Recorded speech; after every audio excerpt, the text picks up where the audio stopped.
I'm really honored to introduce to you our next speaker. Stephen Aylward is from Mount Pearl, Newfoundland. For those of you who aren't up on your Newfoundland geography, that's close to St. John's. He is a Rhodes Scholar, a musician, and athlete, and he is in his final year of law at the University of Toronto.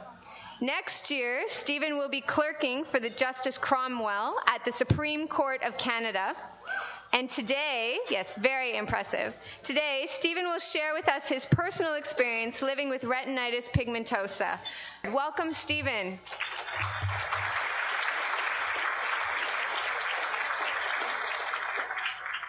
Thank you very much, Erin. I'd just like to say thanks for the opportunity to speak here. This is my second Vision Quest conference, or third actually now. I was here for the first time last year in Toronto when I first moved to Toronto. My family is affected by a X-linked recessive form of retinitis pigmentosa. And so my family have been coming to these conferences for years and years, but last year was my first opportunity to come. And I think they're a really special opportunity to get together with other people who suffer from vision loss and who live with vision loss and can share some of their experiences and learn about the latest research. I think it's a really important bonding activity, and for me it was a very special moment last year when Tori Nolan was giving a talk about her experiences, and she made a reference to the new iPhone with Siri, and the whole room just went up. The crowd was on its feet almost, celebrating the new iPhone with Siri, and I think that's just a type of cultural connection that other groups might not necessarily instantly grasp. Or in our session just now upstairs in the youth session, we were having a talk on the other side of the ledger about how awful Garbage Day and 3D movies are. And that's not something that I think a normally sighted person would necessarily click into right away. So, as I say, my family is affected by retinitis pigmentosa. So as far back as I can remember from a very young age, I knew that I personally was affected by this condition. And so unlike some of you who found out later in life, for me it wasn't a matter of finding out that I suffered from vision loss. I always knew that. It was more a matter of figuring out what retinitis pigmentosa actually means, because it was a bit of a mouthful for me as a 4-year-old. And so that was a gradual process of figuring out how that would affect my life. At first, some of my earliest memories of living with vision loss were that I had, in my kindergarten class, I had an orientation and mobility teacher who would come and would take me out of class for an hour twice a week and would give me some basic training on how to use a white cane. I thought that was pretty great. As far as I could tell, it was all upside. The first time that I sort of ran up against some limits imposed by vision loss occurred when I was a little bit older, say around between the ages of 10 and 12. I loved to play sports. Like a good Canadian boy, I was an avid hockey player and a sports fan and played soccer as well. And as my eyesight deteriorated, as the condition progressed, I unfortunately found it increasingly difficult to keep up with the pace of the game. I was a goaltender for the soccer team in Mount Pearl, and we'd done really well one summer, and then there was that 10-month break for Canadian winter before we came back to the soccer pitch the next year. And I was put in net for the first half of the game, let in 10 goals, and was unceremoniously, quite unjustly removed from the net. And that was a really crushing experience for me actually at the time. I felt that I had I could see the ball and follow the play when it was a bit further out in the field. I told my grandmother this at the time, but once the ball came in a bit closer, I just lost the plot completely and couldn't follow along. And it was a bad day for me and for my team. But I think that experience was quite profound in that it brought me up against the limits of what my body could do and what I was capable of doing for the first time. And I think as part of growing older and as a part of life, that's an experience that a lot of people, or that all people will have at some point, is coming to deal with that frustration of having your body not be able to do what you as a person want it to do, or not to be able to do it as easily or as well. So that was a very strong and profound experience, and one that I'm actually grateful now for having had at such an early age, because I think it taught me a very important life lesson about accepting the need to maybe emphasize and accentuate your strengths and to play out in those ways. And so currently I have about 5 degrees of peripheral vision. I've the typical panoply of retinitis pigmentosa symptoms. So I'm night blind, which is obviously a challenge for mobility and getting around at night. And the same thing with the tunnel vision. It's quite severe, and so it becomes an issue for getting around. I'm still quite fortunate in that I can read without difficulty. I think I read probably a bit slower than a normal person. I think my eyes get tired faster, but in general I'm able to keep up with law school reading, and I think if you can keep up with that, you can keep up with pretty much any reading requirement out there. And then there's also I wear eyeglasses, and so that becomes just a matter of correction, and then the lack of depth perception as well, which doesn't affect my life so much. It's mainly the night vision and the lack of peripheral vision that come to affect me. So growing up in Newfoundland was actually great for me because I was surrounded by, like I say, my family suffers from retinitis pigmentosa, so there was a lot of family support. I knew a lot of the environments that I was operating in, and I had a lot of friends and family around. I also had a wonderful orientation and mobility teacher who would take me for 2 hours twice a week after school to teach me how to use a white cane, how to read Braille, and these different skills that, even though I wasn't using them at the time, it was great to know that if I ever needed to use them, I would have them available, and that you would lessens the fear factor of losing your sight, to know that you have these adaptive abilities. And so that was an important point in my development and learning to live with vision loss, was gaining these skills to know how that would play out. There was an important moment for me was deciding that I wanted to move away from Newfoundland to go to university. I went to McGill for my undergrad degree, studied philosophy and political science. My family were very apprehensive about this decision. They were worried that I was, moving from a city of 30,000 people to a city of 3 million people was going to be just too overwhelming. But my family, I'm very grateful to them for this. They kept a lot of their reservations to themselves and said, we're going to support you in this. And so I went to Montreal, and honestly, the first couple of months at McGill were very tough. It was a much bigger shock to my system than I had realized. I think, as a young person, I tried to think of myself as more like other people, and I had this thing called retinitis pigmentosa, and it meant that I couldn't play sports, but it wasn't such a big deal. It didn't change things all that much. I think part of the factors that allowed me to operate with that mindset was the fact that I was in a small community surrounded by familiar places and familiar faces, and that just made it a lot easier to negotiate my way around. And so in some senses it was a confrontation with denial to move to a new city where all of a sudden I found those tasks a lot harder, and I found it very difficult to make friends at first, because half of what goes on in Montreal happens at night, it sometimes seems like, and being able to not successfully negotiate the bar scene so well was a bit of a challenge, definitely. But I think one of the important lessons that I had come to learn, and that I'm grateful to my parents for really playing up, was the need to focus on things that you can succeed well in doing. When I learned that I couldn't play sports, I was in a pretty dejected place. My mother was refusing to let me just stay at home and sulk. She dragged me out to a choir rehearsal. I was mortified by this idea. Not only could I not play sports now, but I had to become a choir boy. So I pleaded with Mom to take me out of this, but she said, well, give it a try for a year and see how you like it. And it turns out that for me, that was it was a very profound, life-changing experience. I learned that I could operate in this world of music where a lack of vision was not a constraint in any way, where I could really operate at a completely equal level to the other singers in the choir.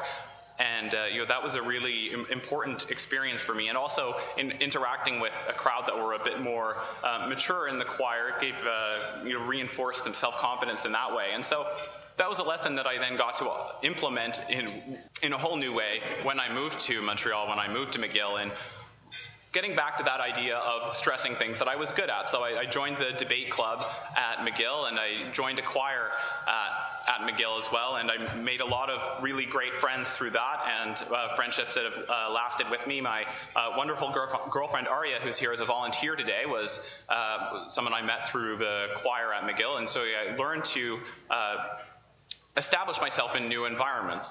And I went on from McGill, then I've lived in Germany, and I studied in Oxford for 2 years, and now I'm back in Toronto in a whole new city, and I've learned to be able to maximize that skill of being able to adapt to new environments to live the life that I want to live. And so I think that those were important lessons that I gained over time. I think one of the great things about being in this environment with the Foundation Fighting Blindness is being surrounded by other people who have similar life experiences. And I'm always struck at these conferences by how similar the stories are that people tell to my own experience. It can be even simple things that I never would have thought of myself. And one common theme that I've heard touched on at these conferences is this idea of there's sometimes it's hard for people who aren't living with vision loss to understand what it's like, which is reasonable and understandable, but it sometimes means that people have assumptions about blindness, about someone carrying a white cane, that they're fully blind or fully sighted, and that there's no room in between. That can sometimes lead to some uncomfortable situations. One funny situation from my experience in Toronto so far was I was carrying a white cane. It's a Halloween-themed story as well, so I think it's close enough to be appropriate. I was at a Halloween party at the law school last year, and I was just went as a police officer for Halloween, and I had my white cane. And the security guard stopped me at the door, and he said, "I'm sorry, sir, I'm not going to be able to let you in with that cane." And being a lawyer, I said, "Well, I'm not sure that you were legally allowed to stop me." And he said, "Well, I've already taken away Tiger Woods' golf club, so I don't know why I'd stop there." I was completely baffled by this until I realized that he thought that the cane was part of my costume, that these weren't two different things. And there's a funny coda to that story. I was at the law school for the same party just last week, and the security guard remembered me. He said, "You don't need to show ID. I remember you from last year." He said he's been using that story in training other security guards and telling them how important it is to be sensitive to these issues. And he was just mortified. I just think it was a funny little incident. But it is representative of a broader issue, though, of people not necessarily understanding the different degrees of vision loss. Or another common misperception, I'm sure a lot of you get asked this all the time, is, well, maybe your eyesight's worse, but are your other senses heightened? And as much as I wish that were true, I actually went to see Dr. Kunakoop, who is an ophthalmologist at the Montreal Children's Hospital when I was at McGill, and we had these genetic tests that showed the specific genetic defect in my family that led to vision loss, and it was the rhodopsin, I think it's RP60, though don't quote me on that. And he actually asked me, he got very excited and said, "Well, have you ever noticed that you have a poor sense of smell?" And, well, I thought, my sense of smell wasn't the greatest in the world before, but I assumed I was part of the normal spectrum of where people were. Some people have better sense of smell, some people have worse. But it turns out that there's actually a connection between these two issues. And so he was very excited. He administered the most significant sophisticated olfactory diagnostic tool known to mankind, which had just been developed at the University of Pennsylvania, state-of-the-art. It's a 40-part multiple-choice scratch and sniff test. It actually got really hard, but the first questions were really fun, which would be things like, does this smell like bananas or motor oil? But so it was, it turns out that, and this is a great thing about having such fabulous medical researchers in our countries, that we're able to discover a lot of these connections and find out new things about our visual conditions. And that's, another important aspect of this puzzle, to be sure. I think one of my best friends at Oxford, who is a doctor here in Toronto now, actually, one thing that he would say to me is how amazing it is to be alive at this point in time. At a time when you can realistically imagine that there will be cures or treatments for diseases that affect you. And that's to just think about how special that is, because I think we can sometimes take it for granted how rapidly technology and science progress in our day and age, but it is really a remarkable thing. And I think it's fabulous, the research that's being done by the medical researchers in this country and abroad, and that we're getting to learn about these things here today to provide a sense of hope and to see where we're going in the future, and also to provide a case for motivation and a case for getting involved to help this cause along.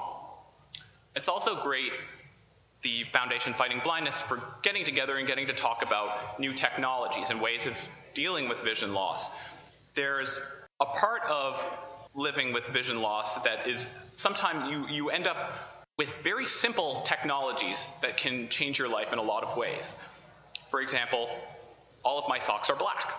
That saves me a lot of time in the morning because I don't have to muck about trying to figure out which socks are which. Or my girlfriend came over and labeled all of my spices with these nice big labels so I can always see what's going on. I'm not sure if she wasn't enjoying what I was cooking before, but hopefully I'll do better in the future. There's also more sophisticated technologies, like I mentioned in the speech last year about the new iPhone, and the GPS technology for me has been a revolution in getting around at night. It means that I can end up reasonably close to the destination that I was headed for, whereas before, I wouldn't be able to do that. I'd have to meet someone at a major landmark. So that's really great and inspiring. And so there are all these external helps and supports that are important, but I think one thing that I've learned in my life so far has been the importance of increased confidence and feeling okay to be different and to stick out a little bit, and that if you embarrass yourself a little bit according to someone else's standards, that's not necessarily the end of the world.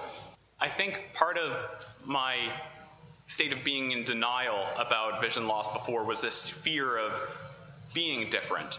And so when I moved to McGill and was starting to make new friends, I didn't carry a white cane at that time. I met my friend Jesse in the debate club, and I'd been friends with this guy for 6 months.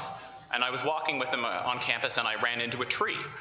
And it was quite a strange thing to have happen without the background information about my vision loss, which he didn't have because I didn't carry a cane, so there was no obvious indicator to him.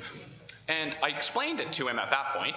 He said, we just thought that was the Steve Aylward quirk, that you wouldn't look us in the eye when you were talking to us. So I think, I was inadvertently causing myself problems. I was a victim of my own success in some ways, that people didn't realize that I suffered from vision loss. And so I was being held to the standard of a normally sighted person, even though that meant that I was sometimes doing some harm to myself. And part of that has meant learning to communicate with people, to put people at ease. I find humor is a great tool for making it easier to talk about vision loss so that people don't feel they're intruding if it's someone that you want to share that information with. Along similar lines, I was at a bar where you do a trivia night in Montreal where I first started seeing my current girlfriend outside of the choir context, I guess, and I kept inadvertently drinking her beer and the beer of another guy that was with us. And, they had no idea what was going on. Maybe he just doesn't like buying his own beer. or what. So I think I was inadvertently creating a lot of misconceptions about my personality. And, I think back those are just the ones that I found out about. And there could be a lot more. So I think with increasing confidence, to be able to explain to people in a nutshell, I can now, I've got it down pretty quickly. You can explain, tunnel vision, it's like that and that I can see in that area. And with the night blindness, it's a bit trickier, but say something about when your eyes adjust from a bright room to a dark room and they just don't quite adjust enough. Then you always get the question, well, what do you see? Is it just black? And of course, well, it's not black. It's just nothing. It's like if you put your hand behind your head and you don't see it there, you don't see it when it's here either. And so you just little short ways of explaining things and using humor to put people at their ease and to be able to talk about it more confidently, I found to be really important skills that I've developed over time. And then just one last thing that I'll talk about in my own experience was this decision that I made last year to start carrying a white cane. which was something that I'd always resisted. My mother has been telling me since I was young. I mean, I've been legally blind. I was officially legally blind since grade 2, and I just started carrying the white cane last year. I think I was really worried about social stigma attaching to it. I was worried that people were going to see me as primarily someone with vision loss and only secondarily as another human being just like themselves, and that it would put a wall between myself and other people. And I was also worried about, harassment or making myself a target for vulnerability. I think looking back, I don't know how I managed to get along so well without the cane. My shins are certainly a lot less bruised these days. And it's also the fact that, there were real risks that I was taking not carrying the cane. And as far as the social stigma goes, with anyone that it matters what they think about you as a person, they move past the white cane quite quickly and get to what's underneath and start to relate on a more on that more human level. And it's much less of an obstacle than I had initially thought it would be. And it also, it gives people a great heads up about your limits. I always like to say it's like a force field on the subway. It's so you don't have to worry about colliding into people in the same way. And so I think with time and with experience, you learn to accept that it's okay to be different. And I think that's one of the great things about the Foundation Fighting Blindness and bringing us all here together to hear about the latest medical research and the latest that's going on that front, but also to talk to each other and find out about new technologies that we might want to use in our own lives, and to share experiences. And bringing those conferences, not just, we have this amazing conference here in Toronto, but to me it was also very special that we had this in Newfoundland earlier this year. We had people from all across the province, from people from small communities who don't necessarily have access in the same way to the great research or to the latest news about the research or technologies or the latest developments, and they were able to come to the conference in St. John's and hear about all this and have the same great experience that I'm sure we're all having here today. And so thank you so much for your attention, and it was my pleasure to say a few words, and I hope you enjoyed the rest of the conference.